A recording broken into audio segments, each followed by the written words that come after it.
Hello বন্ধুরা, কেমন আছেন? এই যে সকাল সকাল রান্না শুরু হয়ে গেছে। ছোট মাছের চচ্চড়ি করতেছি। তো এই ছোট মাছ মেখে রান্না করব। এ কারণে এই যে শুরু করে দিলাম। আদা রসুন বাটা আর পেঁয়াজ, কাঁচামরিচ, বেগুন, শুকনা মরিচের গুঁড়া, হলুদ, লবণ, সয়াবিন তেল সব কিছু দিয়ে একসাথে করে এখন চটকায়ে মাখাবো। এই মাখানো তরকারি কিন্তু গরম ভাতের সাথে অন্যরকম একটা স্বাদ। কে কে খাইছেন না খাইছেন জানি না, তবে যারা খাইছেন তারা স্বাদ কোনোদিন ভুলতে পারবেন না। আমি ঠিক বলছি কিনা আপনারা মনে করে দেখেন। তো এই ধরনের তরকারি আমার কিন্তু খুবই ভালো লাগে। আপনাদের কার কেমন লাগে আমি বলতে পারবো না। তো তেল দিয়ে দিলাম। এখন সুন্দর করে একটু মাখাবো। চটকায় চটকায় মাখাবো দেখেন। সব কিছু দিয়ে দিছি। দিয়ে এখন এইভাবে আপনারাও মাখাবেন। যত সুন্দর করে মাখায় নিবেন তত টেস্ট হবে। আর গরম ভাত দিয়ে খেয়ে দেখবেন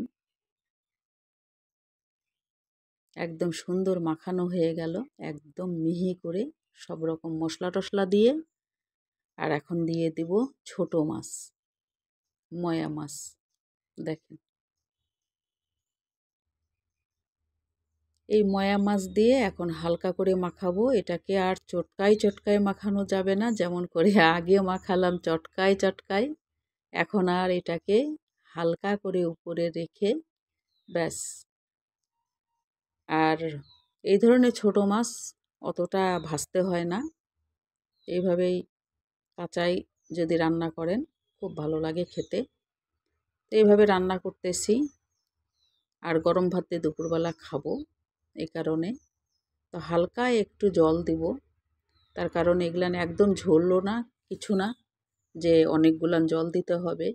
কারণ যেভাবে আমি মাখালাম সব রকম মশলা দিয়ে বেগুন, পেঁয়াজের জল বের হবে সবজির। আর এই যে ধনেপাতা হালকা করে টেস্টের জন্য।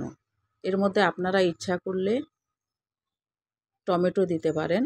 আমার এখন কাছে টমেটো নাই বিধায় আমি দিলাম না। আর হালকা করে একটু জল দিলাম, দিয়ে শেষ। দেখেন কোনো বেশি জল না, ঢেকে দিলাম, ব্যাস শেষ হয়ে গেল আমার মাখা মাখা একদম ময়া মাছের চচ্চড়ি।